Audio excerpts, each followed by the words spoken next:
আসল বেলায় পাওয়া যায় না শেষ মর্মজান। আমার প্রতিপক্ষ বন্ধু যিনি তিনি ভালো শাস্ত্রজ্ঞানী, শাস্ত্রের অভাব নাই। ধন্য বাবার পুণ্য বেটা, তারে ধন্যবাদ জানাই। কয় আমি জীবনে কোনদিন মুখ খারাপ করে গালি দেই না, কেউ এটা কোনোদিন গালি দেই না, বাজে কথা আমার বলতে লজ্জা করে। বাবা কয় আমি কাউরে গালি দিই না। গালি দিবেন কেন? আপনার দেন হইল বকা।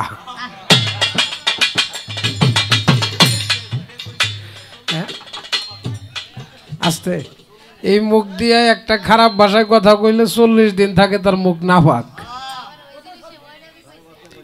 এই মফিজ দেওয়ান রে টাঙ্গাইলের আমার এক গুরু ভাই আছেন না বলে দুলাল, ও কইতেছে কয় মানে কথাটা কেউ নেগেটিভ সাইড নেবেন না। টাঙ্গাইলের একজন বয়াতে আছে খুব জানাশোনা, কয় ওইটারে জাত করুম। আমার বাবারে কইতেছে জালাল সরকারের, তাহলে কোন বয়াতিটা লাগে? বাবা কয় খুঁজা দেখছে কারে পাওয়া যায়।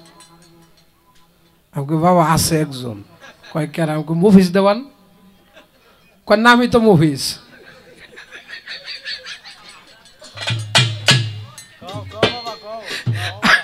আমাকে বাবা নাম মুফিজ হলে কি কামের বেলায় আছে। কয় কিরকম? আমি খুব পাজি, এমন আর গান শুনছি। উনি এক বয়াতের লোকে গান গেছিল, হে বয়াতের কোনোভাবে মঞ্চে টিক পেরে দিল না।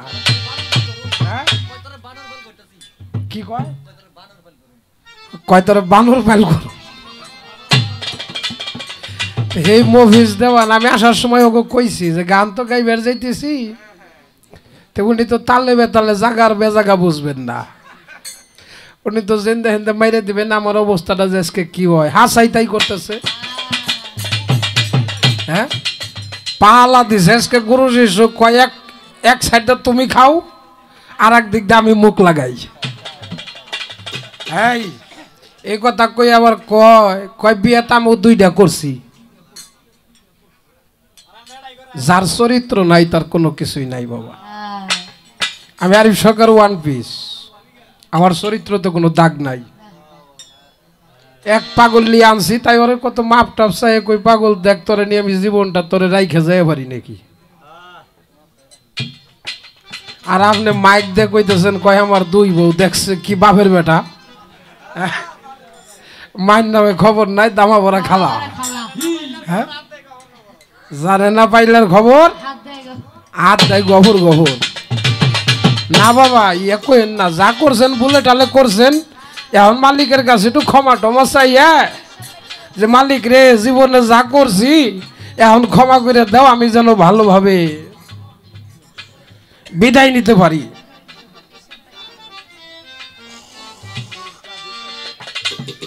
একটা কথা বলছে আপনারা শুনেছেন, কয় বাপ যদি খারাপ হয় তাহলে সন্তান খারাপ হইব। কইছে কিনা?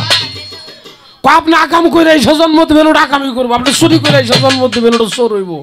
এই খুব খেয়াল। নূহ নবীর জীবনে আপনারা জানেন না অনেকেই, সে আল্লাহর একজন নবী ছিল, তারও একজন সন্তান ছিল যার নাম ছিল কেনাম। জীবনে কোনোদিন নূহ নবীরে নবী বলে স্বীকার সে করে নাই। নূহ নবী একজন নবী মানুষ, সেও কি আকাম করে এসে জন্ম দিয়েছিল এটাকে? কিরে বাবা, জন্ম হোক যথাযথ, কর্ম হওয়া চাই ভালো। পাগল বিজয় সরকার বলেছে আবার যদি পাঠাও তাহলে ভব সংসারে একজন গুরু ভক্ত মায়ের কোলে জন্ম দিও মরে, আমি মুসি হলেও সুসি হব যদি মনটা আমার গুরু অনুরাগী হয়, চির কাঙাল করে দে ধরা। জন্ম যেখানেই হোক না কেন। আমার বাপ একজন কৃষি কাজ করে খায়। আসতে উনি তো কৃষি কাজ করে এসে আমার জন্ম দিছে, তাই না?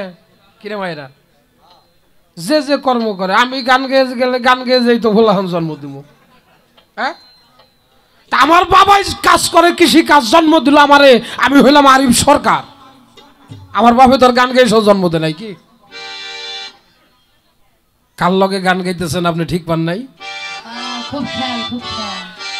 হ্যাঁ আমি কেরা ছিলেন আমারে? হ্যাঁ কয় ছোট কালে মারি নাই মরবো দেহে, বড় এ মারি নাই এখন মারবো দেহে। আমি কেন এই জো হই গেছি গা। হ্যাঁ একটু মরার ডর রাইহেন যে কার সামনে হ্যাঁ হ্যাঁ, আমরা হুইয়ের জায়গায় খোটাও ঢুকাই আমি এই বইটি। এই আর একটা কথা কইছে, খারাপ লাগে নাকি? কয় পীরের যদি বাইটে খাওয়ান তারপরে পীরে কোনোদিন বইবুল হান দিয়ে হবো না। এটা আপনার ব্যর্থতা, আপনি পারেন নাই। সব পীরে কিন্তু এক পাল্লায় মাফা যাব না। আমি নগদ সাক্ষী, আমার দয়ালের দরবারে আমার এক গুরু বোন, তার বাড়ির পাশে 17 বছর হয়ে গেছে এক মাজননী বিয়ে হয়েছে, তার কোনো বইবুলা বানায় না, কিন্তু উনি শরীয়ত করে ভালো, খুব শরীয়তের মানুষ। আমার সেই গুরু বইনে যে ওই যে বইনের ভোলাহান হয় না, যাই কইতেছে বইনে রে কত জায়গায় তো কত ডাক্তার কবিরাজ বাইতে খাইলি কাম হইলা, বাবা বেহালাটা বন্ধ করে দেন,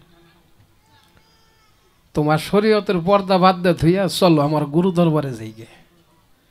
আমার গুরু দরবারে যাইয়া যদি আমার বাজানের চরণ তলে যদি একটু চোখের পানি ছাইরে চাইয়া পারো, আমার বাজান আমি ইমানে বিশ্বাস করি আমার বাজান তোরে খালি হাতে ফেরত দেব না। মহিলাটা চলে গেছে, সাথে স্বামীরেও নিয়ে গেছে। যাই আমার বাজান রে কইতেছে, বাবা 17 বছর হয়ে গেছে, বিয়া শাদী হয়েছে, একটা নারীর যদি গর্ভে সন্তান না আসে তার নারীত্ব জীবনের কোনো দাম নাই। চোখের পানি চাইরে আমার বাজানের পায়ের মধ্যে পড়ে গেছে। আমার বাজান কইল, কই আমার কাছে না চাইয়া আমার দয়ালের মাজারে যেয়ে চাও। মাজারে যে ভক্তি দিয়া চাইছে, মাজারের পাগল আমার আল্লাহ রে কয়, আল্লাহ রে তোমার হইলো বান্দার, তোমার হইলো বান্দি, তোমার কাছে 17 বছর চাইছে তুমি দাও নাই, অবশেষ না পাইয়া আমি তোমার পাগল, আমি তোমার পাগল, আমার কাছে এসে চাইতেছে আমার একটা সন্তান দাও মালিক, এখন আমি কি করব? আমার আল্লাহ কয়, পাগল রে আমি আমার বান্দা বান্দির হাত ফেরত দিতে পারি, কিন্তু আমার পাগলের যে আশেক হইয়া চায় আমি তার হাত কখনো ফেরত দেই না। সুবহানাল্লাহ। কয়েক মাস যাইতে না যাইতে মায়ে গর্ভবতী হয়ে গেছে। 1 বছর পরে ওরসের মধ্যে আইছে, বাবারে দেখি একটা মহিষ নিয়ে আইছে, একটা মহিষ নিয়ে আইছে, সন্তানটা মায়ের কোলে, মায়ের চোখে মুখে, চোখের মধ্যে পানি কিন্তু মায়ের বুকে মুখে হাসি। কত জায়গায় ঘুরলাম, আমারে কেউ সন্তান দিতে পারলো না, পাগলের দরবারে এসে সন্তান পাইছি। তাইলে এই পাগল কোনো সাধারণ মানুষ? এ সমস্ত কথা কইয়া পীর সাহেবকে মান ইজ্জত নষ্ট করেন না। এমন ভাবে গান গাইতে হবে আমাদের, এমন কিছু তত্ত্ব লাভ করতে হবে যেই তত্ত্ব কথা শুনে যারা মুরিদ হয় নাই তারা যেন পীরের দরবারে মুরিদ হয়। এমন গান আমাদের গাইতে হবে। গান গাইয়ে, এই যে কয়েকদিন আগে গানে গেছি বাবা, এই বাউল গানটা শুনতে গেলে আপনারা সপরিবারে যাইবেন। সপরিবারে কিভাবে? আপনি যাবেন, আপনার স্ত্রী নিয়ে যাবেন, সন্তান নিয়ে যাবেন। এই যে আপনি যে কয়টা কথা কইছেন এগুলা সপরিবারে গেলে শোনা যায় না। কিরে বাবা, এগুলা সপরিবারে মা বেটা এক জায়গায় শোনা পারে না। এমন গান গাইতে হবে সপরিবারে শুনবেন, ধর্ম কথা শুনবেন। ফরিদপুরের সাধক হালিম মিয়া বইতে বলেছেন এই বাউল গানকে ধর্ম সঙ্গীত। এই সঙ্গীতের মাধ্যম দিয়ে আমরা ধর্মটাকে প্রচার করি। এই যে কয়দিন আগে গানে গেছি, জীবনে ওই ছেলে কোনোদিন গান শুনবার যায় না বাবা। আমার বিচ্ছেদ গানের সময় ও চেয়ারের মধ্যে বসা ছিল, দেখলাম কানতে কানতে যাই ওর বাবার পায়ের মধ্যে পড়ে গেছে। বাবার পায়ের মধ্যে ওইটা যে আবার মায়ের পায়ের মধ্যে পড়ে এমন ভাবে কান্না করতেছে। লাইসটা মাউটটা ধরে কয়, বাউল গানের মঞ্চে গেলে যে মা বাবার প্রতি ভালোবাসা প্রেম জাগৃত হয় আমি কখনো জানতাম না। যার মধ্যে মাতৃভজন পিতৃভজন নাই তার দ্বারা কখনো গুরু ভজন আশা করা যাবে না। আল্লাহ রাসূল পথ অনেক দূরের কথা বাবা। এবার কইতেছে, কয় বাজান কি কষ্ট পাইতেছেন আমার কথায়? এখন তো আমি 2 কথা আপনাকে কয়ে নাম করুন লাগবো না আমার, কি কন? আপনার তো একটু জারি টারি দিব, আপনি রাগ করেন না কইল আবার খারাইয়া রাইগে টাইগে বেহালা এটা বসাই দিয়ে পারে। মালিক সরকারের সাথে গান গাইতেছি টাঙ্গাইলে যে সব তক্তার চালা সামান পাগলার মেলা, আসলে তো ওনার রিজেক্ট হয়ে গেছে হন, তাই না? কি কন গার্মেন্টসে চাকরি করেন এরকম মাল আছেন না এখানে, রিজেক্ট মাল চলে নাকি? আসলে তো কোনো দিকে হাইরে হারা পারতেছে না, হেস বেলায় বেহালার শট নিয়ে যায় আমার বাড়ি দিবার গেছে। আমি অমনি একবারে বক্তৃতা ফাইর মধ্যে পড়ে গেছি, আমাকে বাজান আপনি বাড়িটা তাড়াতাড়ি দেন আমার পিঠটাই গিয়ে দিছি, আপনি আমার গালি দেন আমার ভালো লাগে, আপনি আমার আঘাত করলে আমার জীবনটা সার্থক হবে। বাউল জগৎ আপনি যতটুকু পানি খাইছেন, আমি তো কেবলমাত্র বাবা শুরু করলাম। আমি যতদিন বেঁচে থাকবো আমার দ্বারা যেন গুরু নামের কোনো কলঙ্ক না হয়। কিরে বাবা, কয়েকজনে কয় এটা সেটা, কেউ যায় গুরুর কাছে নিজের চায় না। বাবা খারাপ, আমি এখন যে গানটা রাখবো এই গানের থেকে আপনি মোটামুটি 10 মিনিট আমাকে বুঝাইবেন। কি কন? আপনি 10 মিনিট আমাকে বুঝাইবেন, 2টা গান গাইবেন। আপনার একবারে গান ভরাও যদি প্রশ্ন থাকে আপনি সব প্রশ্নের জবাব চাইনা, 2-1টা যে গেলে পয়েন্ট বলতে হবে সেগুলো আমি তুলে ধরতেছি। কেননা যার টাকা পয়সা আছে সে হজ করার জন্য যায় হজে, যার টাকা পয়সা নাই সে কি করব? ইসলামের 5টি স্তম্ভ কালেমা, রোজা, নামাজ, হজ, যাকাত, কালেমা, তাই না? যার টাকা আছে সে হজ করলো। আমি তো কামলা দেখাই 3 বেড়ে ভ্যান চালাই, সহে বৈরাত দেই, ইচ্ছা করলেই রোজা থাকা আমার পক্ষে সম্ভব হয় না। কিরে বাবা, আমার তো সংসার ধর্ম করতে হবে। সক্রেটিস বলেছেন নো দাই সেলফ, তুমি তোমাকে চিনো। হিন্দু শাস্ত্রে বলেছেন আত্মানং বিধি, তুমি তোমাকে চিনো। ইসলাম শাস্ত্রে বলেছে মান আরাফা নাফসাহু ফাকা তারাফা রাব্বাহু, যিনি তার নফসকে চিনল সে স্বয়ং প্রভুকে চিনল। এখানেও দেখি নিজেকে নিজে চেনার কথা বলা হয়। আমার বাবার কাছে আমি যেদিন মুরিদ হইলাম, দরদি আমার বাবার কাছে যখন মুরিদ হইলাম, হাতে হাত দিয়ে কালেমা পড়ে মুরিদ হওয়ার পর আমার বাবা বলতেছে আমার চোখের দিকে তাকাও। বাবার চোখের দিকে তাকাইলাম, বলে বাবা ভালো করে তাকাইও। বললাম হ্যাঁ বাবা ভালো করে তাকাইছি। আমার দয়াল কয় বাবা কি দেখলাম আমার চোখে? আমি কই বাবা আপনার চোখে তো আমার ছবিটা দেখা যায়।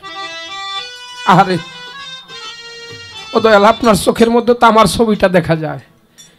আমার দয়াল বলল বাবা মুর্শিদ হলো নিজেকে চেনার জন্য আয়না, মুর্শিদ হলো নিজেকে, আপনি একটা কথা কয়ে গেছেন যে সৃষ্টি জগৎকে বোঝার জন্য, তার মহিমা বোঝার জন্য এটা হইতে পারে, কিন্তু আমি যেটা পেয়েছি সেটা হলো নিজেকে নিজে চেনার জন্য।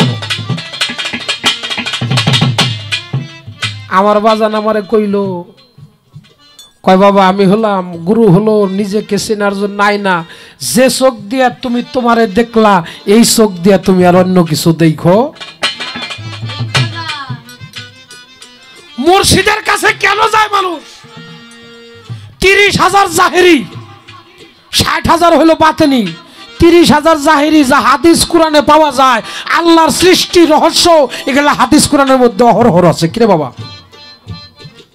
30,000 জাহেরি স্কুল কলেজ মাদ্রাসা ইউনিভার্সিটিতে পাওয়া যায়, আর 60,000 হলো বাতনি।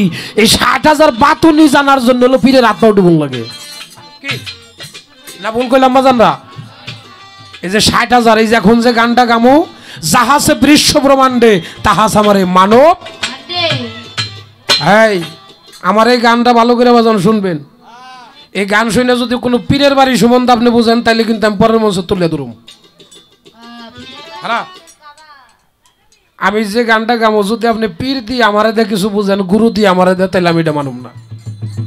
অর্থাৎ আমার মাথার চান্দি থেকে আমার পায়ের তাইলা পর্যন্ত এর মধ্য দিয়ে কি বিষয় আদি লুকিয়ে আছে, আমার এখান থেকে দাঁড়িয়ে টাঙ্গাইলের মহাসাধক সুশীল সরকারের একটা গান আপনাদের মধ্যে।